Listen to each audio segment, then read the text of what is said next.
Bueno, después del objeto del Congreso, vamos con Héctor Linares, que es graduado en Historia por la Universidad Autónoma de Madrid, máster en Historia Moderna y en Educación también por la Autónoma de Madrid, y actualmente es Dick H. and Tracy Winfrey McCartney Family Distinguished Graduate Fellow en el Departamento de Historia en Pennsylvania State University, en Pensilvania, donde trabaja con los profesores Ronnie Paul Kia y Amanda Scott. También sus trabajos son herederos de esta magnífica escuela. Y hoy nos va a hablar sobre sus investigaciones, lo hemos titulado como Investigaciones Emergentes, y nos va a hablar sobre Felipe III, un rey en el despacho, el rol ejecutivo del monarca en la gestión de las órdenes militares. Muchísimas gracias, Isabel. Estos días hemos estado reflexionando sobre las distintas facetas o roles que ha podido tanto ejercer el monarca como el valido durante estos 22 años de gobierno, ¿no? 23, pero gracias a este congreso estamos reevaluando su figura, ¿no? Estamos dando en valor pues, escenarios que hace poco no habíamos pensado, ¿no? Me vino muy bien la comunicación de la doctora Molina Villarreal el otro día, aunque otros compañeros también lo han señalado, de intentar romper mitificaciones o estereotipos sobre monarca y valido, que realmente en la academia ahora se están rompiendo, un poco se están desmantelando, pero después de hacerlo en la academia queda el enorme proceso de que la sociedad general deje de ver a Felipe III o incluso a su valido, ¿no? Con aquellas, yo creo que desafortunadas palabras de Benazar de parásito coronado, ¿no? Creo que estamos aquí para intentar resolver esto. Si bien Amorina el otro día nos ilustró la faceta ejecutiva del valido, ¿no? No como, evidentemente, pues, se enriqueció, ¿no? Pero a pesar de eso era un estadista, nos lo enseñó Antonio Feros, ¿no? Él tenía una verdadera idea del proyecto de la monarquía, puede ser compartido o no, ¿no? Pero él tenía un proyecto para la monarquía, y Antonio nos planteó como las arenas para descubrir otras facetas del rey y valido, y investigadores como Molina Villarreal están o han demostrado, ¿no? Como Lerma, además de ser, era un gestor, estaba preocupado, estaba en los papeles, estaba más allá de lo banal que puede llegar a ser, ¿no? La imagen de el político corrupto que solamente quiere enriquecerse. No voy a hablar tanto de valido, sino de Felipe III y de su verdadero rol ejecutivo. Puede que no nos importen las órdenes militares, es una cosa muy anecdótica, ¿no? Pero cómo ese modelo, si pasa esto en su administración y en su rol ejecutivo, en el Consejo de las Órdenes, ¿por qué no puede estar pasando, como tú has demostrado, en el Consejo de las Indias? Puede que Felipe III no estuviese tan alejado de los papeles como nosotros hemos pensado, ¿no? Que no estuviera todo el día de caza, ¿no? Algunas de las preguntas, ¿no? Son muy simples estas que he puesto aquí, ¿no? Pero son un resultado de los 5 años que yo estuve en la Universidad Autónoma trabajando sobre órdenes militares. Ahora mismo estoy en otras cosas, pero en 2000 me llegó muy tarde el libro de Antonio Feros, lo descubrí muy tarde, lo descubrí en el año 2016. Pero cuando lo leí, creo que Antonio tiene la capacidad, que a muchos historiadores no tenemos, yo por supuesto no la tengo, pero de que su obra permea y cambia cómo podemos ver distintos y abrir distintos escenarios. En ese momento yo me di cuenta de lo que yo quería hacer era ver cómo Felipe III y Lerma habían cambiado una forma de hacer política y de hacer administración, a pesar de que en la historia administrativa pues no está de moda, ¿no? Pero a mí me gustaba eso. Entonces me empecé a plantear si Felipe III, por ejemplo, nos pregunta si Felipe III había estado de verdad totalmente alejado de la labor administrativa y del día a día de la burocracia de la gestión de la monarquía. Voy a comenzar. En el último periodo, y lo señaló Antonio Feros, hemos considerado que la imagen ejecutiva del monarca, si la tuvo, fue a partir de la caída de Lerma. Felipe, te iba a llamar Felipe III, Antonio. El profesor Feros señalaba que la nueva actitud, a partir del 18, la nueva actitud de Felipe III que después de la salida de Lerma dedicaba mucho más tiempo a entender los negocios. Efectivamente, a partir del 18, el Felipe III está en el despacho.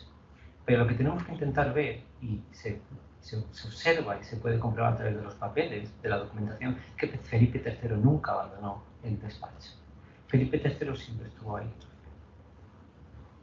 Lo que pasa es que el valido arrastra y desplaza al rey, o el rey quiere ser desplazado, de ciertas cuestiones. Pero hay otras que el rey no permite que el valido toque.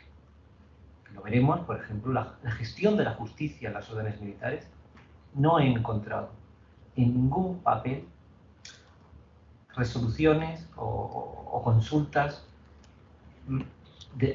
Lerma está ahí, pero el que verdaderamente está gestionando la justicia, por ejemplo, las órdenes, es el rey. Más de 300 pleitos he visto de cosas que podríamos considerar niñas, limosnas, o etc. Y es Felipe III el que conoce, lee, atiende. Una vez dicho esto, tras los casos de corrupción de Lerma que todos conocemos, ¿no? La primera gran reacción fue, por supuesto, la invitación a Lerma a abandonar la corte y retirarse a Burgos. La segunda fue, como sabemos, la resolución del decreto de 15 de noviembre de 1618. A partir de este momento, y sobre todo entre el 1619, como he dicho, y 20, el monarca adquiere un perfil que hasta entonces no había sido reflejado en la documentación escrita. Tan solo en los primeros años de gobierno, entre 1598 y 1603. Se sugiere, como he indicado, una presencia más activa del soberano en el proceso de toma de decisiones. El decreto había restablecido la tradicional forma de despacho imperante durante el reinado de Felipe II, en que todos los memoriales y consultas se habían de enviar, en primer lugar y directamente, a través de los secretarios sinodales, al soberano, quien resolvería el contenido de estas. El cometido de la gracia y la merced volvían a ser, aparentemente, patrimonio exclusivo de la majestad. Y dice cito el decreto, todo lo que fuere mercedes y órdenes universales y cosas que emanaren de mi voluntad y deliberación, las rubricaré yo de mi mano y no otra persona alguna. De hecho, pocos días antes de morir, en el 26 de febrero de 1621, el rey intenta institucionalizar una nueva forma de despacho en la que la majestad volviese a ser la centralidad del sistema. En todas las cédulas y despachos que se me enviaren a firmar de este Consejo de las Órdenes, se señalará debajo el membrete si son por consultas resultas o en virtud de qué recado se han de hacer, sin que haya omisión ninguna y sin que ninguna otra parte haya formado parte de ella. Hasta meses antes de morir, el rey quería estar ahí, quería cambiar el sistema de gobierno y de gestión de las órdenes militares. En 1618, Felipe III, un rey ya maduro, de 42 años, empezaba a dar señales de que el gobierno de la monarquía había cambiado de timón. De hecho, como digo, antes de la retirada del valido de la corte, el rey había dado pasos que confirmaban este cambio de actitud. En primer lugar, en junio de 1618, el rey estaba ordenando al valido que las encomiendas, por ejemplo, empezasen a ser consultadas personalmente. Decía el secretario del Consejo de las Órdenes al valido, y manda a su majestad que se le vea y se le consulte en persona este negocio. En segundo lugar, el rey comienza a consultar de nuevo al Consejo de las Órdenes sobre la provisión de encomiendas y hábitos y otras mercedes, y por primera vez desde principios del reinado, el soberano está pidiendo consultas al sínodo a través de su presidente por billetes particulares. Por supuesto, con anterioridad, y como intentaré descifrar en estas páginas, el rey estaba envuelto en el gobierno de las órdenes, pero con mucha menos intensidad y compromiso, el cual va en aumento desde aproximadamente 1615, en que ya encontramos previsiones y consultas con respuestas y argumentaciones ciertamente más extensas. Esta nueva gobernación encuentra reflejo en la documentación administrativa. En primer lugar, todas las consultas, memoriales y peticiones de encomiendas, hábitos, oficios, justicias de este periodo van dirigidas al rey, a través del secretario, que dirigente directamente se las envía al rey. Eso no significa luego, por supuesto, que Felipe III pregunte o consulte a Uceda, a Aliaga o al presidente del Consejo o su secretario, pero se observa una distinción muy interesante a nivel institucional y administrativo. Esta documentación ya no va dirigida a Uceda, como no ha valido, sino al rey.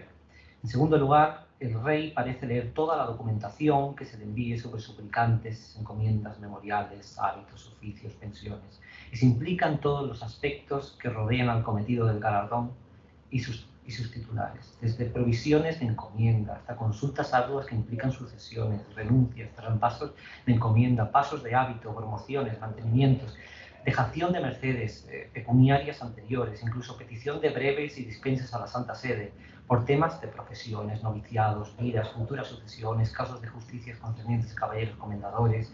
En definitiva, el rey adopta un perfil absolutamente ejecutivo y no hay duda que controla el despacho no solamente de las encomiendas, que es lo que yo me he centrado, pero que conoce y requiere de primera mano la información de los suplicantes, sus méritos, sus servicios, cualquier otro tipo de pesquisa que considere necesaria antes de tomar una determinación.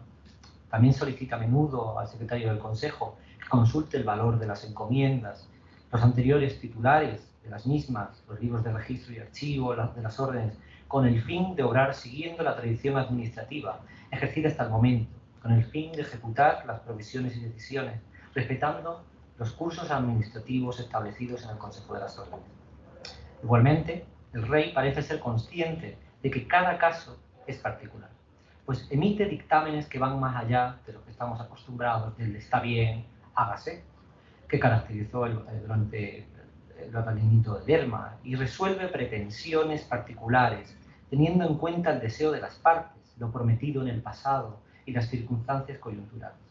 Aunque sin duda el hecho más representativo de esta última etapa, a partir de 1618 aproximadamente, es que todas estas resoluciones llevan la firma y la rúbrica del rey. Están siendo concedidas por un mandato personal del monarca, a través de reales provisiones o decretos que provienen directamente del despacho real. Es posible que Uceda y el confesor Aliaga, y luego más tarde Zúñiga y Olivares, estén ejerciendo presión e influencia sobre la decisión real. No cabe duda de ello cuando se observan los nombramientos y a quienes van dirigidas estas mercedes. Pero lo que es claro es que se ha producido un cambio formal, pero también estético, muy poderoso. Y es que el rey ya no delega su firma, la ejerce con toda la autoridad de la majestad, en su rol de administrador perpetuo de las tres órdenes militares de Castilla, por autorización apostólica. Los ejemplos de este gobierno personal son muy abundantes. Voy a pasar hojas porque la profesora Enciso me mira peor que Aliaga, el confesor. Porque luego nos hablará el profesor Ronisha. En cualquier caso, hemos de advertir que entre agosto de 1598, cuando Felipe III ya toma las riendas completamente del despacho de los asuntos de Estado ante la gravedad de la enfermedad del rey católico y su muerte en marzo de 1621, el rey piadoso nunca deja de actuar, como he dicho, en la gestión de la materia de las órdenes. Lo que ocurre es que el rey es desplazado de las tareas que a Lerma le interesan, como son las encomiendas o los hábitos, muy suculentas para el establecimiento de redes de lealtad, pero deja, o permite, o el rey se deja a sí mismo, intervenir en el resto de cuestiones de las caballerías, como bien refleja la documentación. El monarca, como digo, desde cuando comienza a gobernar hasta que se muere, participa activamente en las consultas del Consejo de las Órdenes desde julio de 1598. Pero no solo en lo que tiene que ver con las provisiones de las mercedes y gracias, sino también en cuestiones dogmáticas, protocolares, institucionales, ideológicas, espirituales y de justicia. Igualmente, Felipe III, como digo, desde 1598 hasta 1621, actúa en la mitigación o resolución de conflictos locales, sobre recepción de rentas y materias concernientes a la mesa maestral. De la misma forma, opina y resuelve sobre cuestiones que, para la tarea de un rey, pudieran ser menores, como es el caso de prohibición, como he dicho, de limosnas, que solían ser siempre gracias de entidad monetaria inferior. Aunque en estos casos las respuestas del soberano suelen ser escuetas e interviene con un está bien o un hágase como parece, demuestra que el rey está recibiendo, leyendo y estudiando la documentación que le provee el Consejo de las Órdenes sobre estas materias. Por su parte, desde el inicio del reinado y hasta su muerte, Felipe III no deja de proveer y está presente en las consultas del Consejo para el nombramiento y concesión de títulos, oficios, de cargos concejiles en las villas y tierras de las órdenes. E igualmente actúa sobre los ámbitos aplicando justicia o resolviendo conflictos diversos.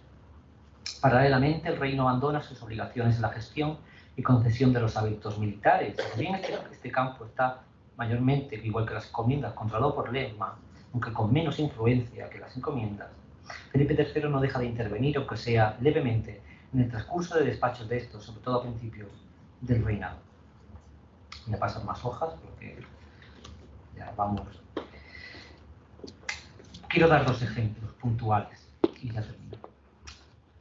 En una consulta del Consejo de las Órdenes sobre las probanzas de un ámbito de Santiago, realizadas el 16 de enero de 1599, al conde de Altamira, se dice que los informantes que estaban recabando la genealogía del conde habían tenido que desistir de hacerla por la grave peste que asolaba Galicia, y que por ello estaría bien quizá dejar esto de lado, como el resto de la información y probanzas estaban demostrando que tenían suficiente calidad para la concesión de la insignia.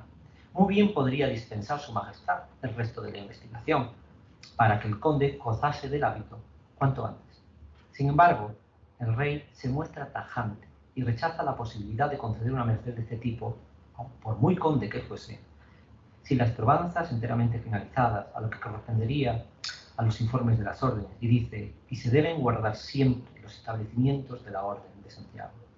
Finalmente, hemos de apuntar, creo que es cuestión importante, los asuntos de justicia de las órdenes militares y la involucración que el rey tiene. Es absoluta desde el principio y Lerma no aparece apenas en la materia de justicia, sino es para transmitir opiniones o informaciones muy puntuales. El rey parece ser consciente desde el primer momento que la justicia emana de la majestad y que se imparte en su nombre y no está dispuesto a compartir este tipo de prerrogativa o derecho divino ni con su mano derecha. En una consulta del Consejo de las Órdenes, fechada en 1603, el sínodo remitía al rey una condena contra Bernardino de Quevedo y Francisco de Pie de Concha y Quevedo, ambos de Guadalajara, por un enjuiciamiento criminal. Se les acusaba de haber dado un memorial emponzoñado a don Arturo de Aguirre, caballero de la Orden de Santiago, quien estaba actuando como informante para las probanzas de Juan de Contreras, mintiendo los méritos y genealogías de este.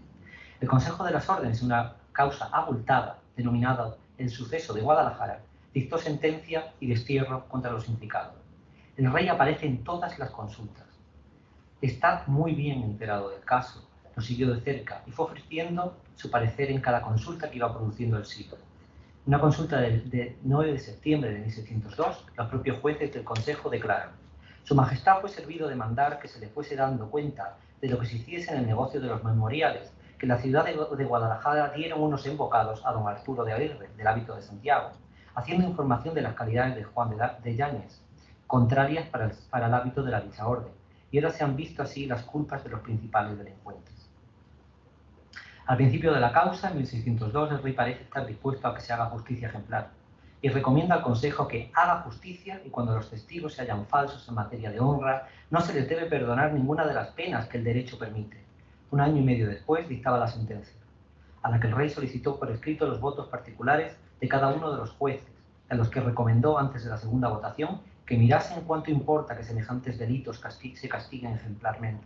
Los condenados apelaron al Consejo para la reducción o exhibición de la condena.